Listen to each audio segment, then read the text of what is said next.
Ladies and gentlemen, a man who taught me how to punt had not only the game of the day yesterday, but maybe the best game a punter has had in decades. Ladies and gentlemen, out of SMU, an actual genius who's now a meathead who punts balls for the New York Jets. Ladies and gentlemen, Thomas Morstead. Yeah! What's up, Pat? Good to see you, buddy. Hey, great to see you. I see across your shirt there, legendary. What a legendary day yesterday, Thomas. Okay, let's dive in. Weather, kind of rainy, a little bit chilly. Why do you think yesterday you were murdering the ball and had so much control on it versus maybe some other days where the ball doesn't do exactly what you tell it to do? Well, sometimes when the field gets wet and soggy, the ball doesn't check as hard each way. And, the defense has been playing so well. They've been telling me to be aggressive. And they said, hey, if you hit a touchback, we'll live with it. They still got to go 80 yards. So be aggressive. And we've already gotten 2 safeties off of punt field position this month. And they've just been telling me to keep being aggressive. And, sometimes you gotta look at that. You gotta talk a little dirty to the ball and just tell it what to do. And it was it listened yesterday, so it was fun. Hell yeah, it was spicy down there. You talk a little dirty to that ball, it would do some spicy stuff for you. I mean, you had 3 balls inside the 5, 2 coffin corners, 1 that just settled in its zone. The amount of text messages I got from people, not just Jets fans, but everybody like, have you seen what Morstead's doing? Have you seen what Morstead's doing today? 23 total punts in the game, 11 from you. Obviously, those 3 are going to get highlighted, but you had some bombs as well. Whenever Aaron goes down and Zach is your quarterback, and I know you've been on a team with Zach with the Jets, and we all have massive respect for him, but do you understand and realize, like, okay, my job, I'm going to have to do a little bit better now because we're a defensive-heavy team, and that's like a little bit more pressure? Or how do you view it going in each week, Thomas? Look, I think a lot of guys this offseason signed with kind of the caveat of being teammates with Aaron and having a chance to go win a championship. And so when he went down, that was devastating for the team. And, we had to all, I think, acknowledge that, that happened and that he's not our quarterback right now. And guys have hung in there, and it's been a lot of fun to punt for a team that's defense is just balling. And,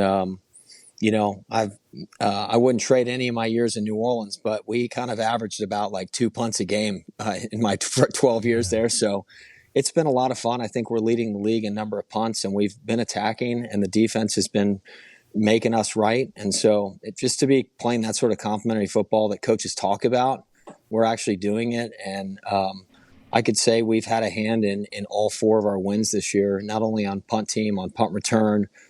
Special teams have been awesome. Greg Zerline's been balling as well. We just have a crew of guys that believe that, and we're doing it week in, week out, and it's exciting to be a part of. Shout out to that barbarian Brant Boyer too, the special teams. You stole my line, Pat. I was going to tell you the barbarian said hello. So this guy used to be the wedge buster. This dude was the wedge buster for the Jacksonville Jaguars for like 11 years, 12 years. We're talking old school days. He's a total stud, and He's one of the main reasons I decided to come back. I had a few other options this year, and playing for a coach like him who wears his heart on his sleeve, you always know where you stand. He's got the highest standards, and he's just an old ball coach that loves his players. Man, look at that young coach right there. Man, look at that guy. Yeah, I love playing for him. He's the best. And when you have a coach that believes in you and is telling you to be aggressive, it's just a lot of fun to be a part of that. I think he's from Utah. Really? I think. Go Utes? Yeah. I think so. No, he went to Arizona, but I think he's from Utah. We were just out in Utah. Place is beautiful. But yeah, absolute dog over there. Love to see you guys doing your thing. And I love that they're encouraging you to do your thing. Go ahead, AJ. Yeah, on those lines, I was wondering, how much does that free you up when you feel like, hey, the defense trusts me, they say we don't care if it's a touchback, we'll make it work, and your special teams coach, does that free you up as a punter? Like, man, I can make this thing land wherever I want. Well, I think there's 2 ways to answer that. Number one is, look, when you feel like you're playing in these type of field position type of games, and the defense going 80 yards on them's tough. And they're saying, hey, listen, if you can pin this thing at the 5 or the 6 or the 4, we're thinking we're going to score. And they're telling you that. It just allows you to be more aggressive. And I don't care what position you play in sports. When you're going for it and you're not playing it safe, every player wants to be in that position. It doesn't matter what job you have. And so it's just a lot of fun to be a part of that. And so, yeah, it's been cool. A few weeks ago, Coach Sala, in the media was asked about it, and I joke that he kind of gave me permission publicly to be a little more aggressive, because he just said, we like it that Thomas is being aggressive, and he's putting us in those positions. So it's exciting. And, to be doing this in my 15th year and being the old guy in the league at my position now, it's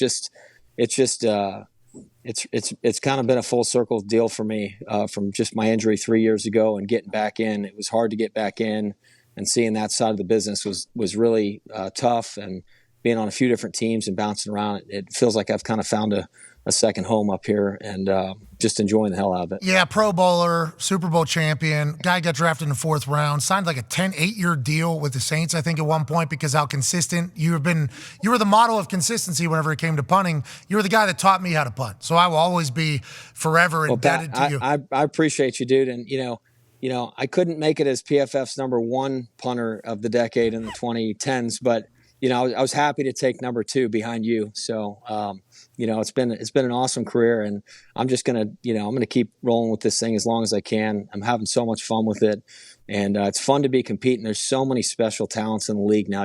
Better than anybody. There's a bunch of guys that can absolutely hammer footballs, and to be competing with these guys and being valuable to the team is just nothing like it. We were drafted in the same class. I've been nominated for the Hall of Fame twice now. You got to be retired for 5 years to have that happen. And as soon as you retire, you'll go in. Probably there's guys now. Shane Leckler has to go in.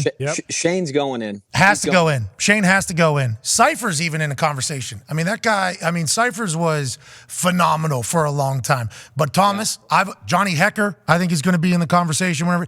But you are a guy who is giving back to the punting community, and now you're in the big city playing your best game. Wow. All these people, that have never paid attention to punting are sending. I get it. Greeny was tweeting about. I don't know. Yeah. McAfee. Is this the best punting game of all time, McAfee? What the hell is this? Yeah. And then you have like TV executives who have never seen a punter ever. They are trying to get to a commercial break, sending text messages like, are you watching what this guy is doing? Unbelievable. It's like, yeah, he's been doing this for 15 years, though. This guy is phenomenal, and I think everybody understands how lucky they are to have you on the team now, and what a weapon. Who are you talking to there? Anybody sweet in the background? That was my boy Hardy over there. He's getting healed up for a late season push. He's been an elite gunner in this league, made his first Pro Bowl last year. We were together in New Orleans. Another reason why I signed back here. He's just a special teams demon. And, man, we got some guys playing up here. Big Irv is balling. Hopefully we'll get him back this week. It's just fun, man. When you've got guys all over the field that are doing their job at a high level, it allows everybody to kind of play aggressive, and it just synergizes. So it's fun. Hey, when you watch Aaron just walk around without crutches, do you think he's an alien like I'm thinking as well after this Achilles thing? Let me tell you, it's like a hope thing. Every day, every week you see him out there. He's done another week of rehab, and all of a sudden he's doing a little something new, and you're like, wow, this sort of unrealistic prediction that he's coming back this season. There's a hope there, and I think guys love seeing it, man. It's inspiring to see him out there, and I think we just got to keep hanging in there and keep finding ways to win. You can already see the story, how this thing could end. And it's exciting just to even think about it. It's too good. It's too good of a story. You can already see the ending, and it's just exciting to see him out there every week. I think it gives the guys a lot of hope about what could be. That's what Salah said. Salah said his presence is just like needed. He's telling them like, hey, we need you around more, pal. Listen, that's why I got this mustache rolling. When he went down, and all of a sudden that the old white guy in the locker room with the mustache left, I said, I need to fill in and fill in. And you know what? It's been working, so I'm going to keep it. My wife hasn't forced me to shave it yet, so we're going to keep letting it roll. Hey, this might be the new you, pal. You look good with that thing. And I'm gonna roll with it as long as it's working. Yeah, I don't know if you saw those balls check up yesterday. I think the football gods are blessing from the mustache gods. Last question here from Ty for you, Thomas. Yeah, Thomas, I know you guys have had a few injuries on the D-line, and based on the fact that you split time between punter and playing quite a bit of D-line when you were in New Orleans, have you been, working in with the D-line at all? Or are we going to expect to, see you on the field on Sunday or getting any reps in practice with those guys or what? Yeah, look, I pride myself on being a team guy, and so I don't get a ton of reps, but I told them if they need me to shoot the A gap, I'm ready.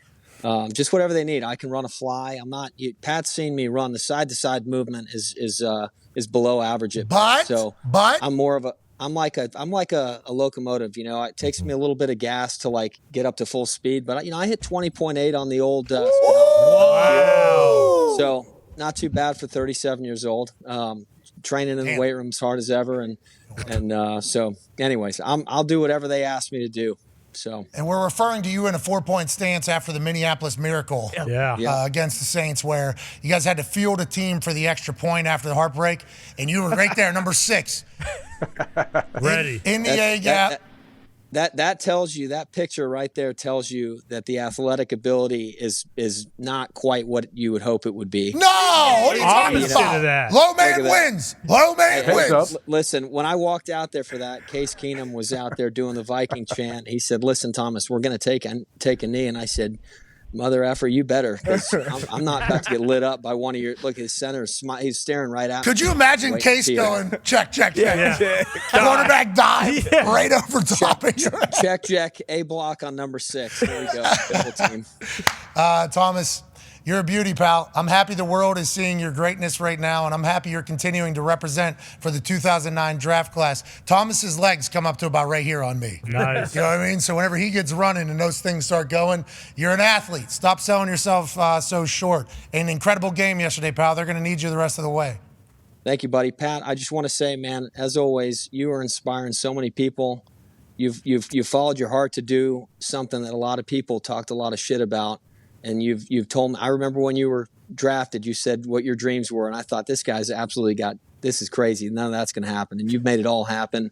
And you're just a case study and listening to yourself and following your heart on what you want to do. And you've gone out and done it, man. It's awesome to see. Keep doing it. You inspire a lot of people. And keep ascending, man. It's super cool to see. I love you. Don't ever do that again, but I appreciate the hell out of you. Ladies and gentlemen, all right, buddy. Thomas Morstead. You too. Love you too, man. Yeah, Thomas actually taught me how to punt. Funny story. I was a kicker, and I went out to their camps. Him and Jamie Cole run these camps together, have for a long time. I never went to kicking camps. Never been a friend with a kicker, So it wasn't really my thing. I was a football fan, played soccer, but I got along mostly with the meatheads. Normally the crew that I hung out with was the meatheads no matter what. So then in college, I never went to a kicking camp. It was always just me doing this thing. Connor Lee, who was the kicker for Pitt, was like, "Hey, we got to get you this kicking camp out in Wisconsin or whatever." I'm like, "I'm not going to a kicking camp. No thanks. I am so sorry. I'm not doing that." Connor's like, "Need to have you out there. Okay, it's a lot better." And I get out there. Everybody was so cool. Everybody was so nice. And I saw Thomas Morstead on the field doing something with a football that I thought I was the only person that could do. How far he was hitting. And I was like, "Oh, there's another one out here that I guess can do that." And at that point, I wasn't a punter. I was just a kicker. And then I get drafted. And it's like 1 month before training camp starts. I'm out there at Wisconsin with them at their camp. And I'm like, "Hey, Thomas, listen. I need to learn how to punt within the next couple weeks. So is there any way tomorrow you can?" And for 2 hours the next day, we literally were on a field, and he just walked me through the basics of it with Jamie Cole. And they're the only reason why I survived that first year. And then we see each other in the Super Bowl, and he kicks an onside kick to start the second half and wins the whole thing. I said, "Thomas, I hate you." I hate you, Thomas Morstead. But he is legend. Been doing it a long time. Very intelligent. When he's done with this, he'll go on to change the world. But I'm happy that the Jets fans are recognizing it. And also the run after the field goal thing that was on Hard Knocks. Yeah. Sweet. He's sweet, dude. He's sweet.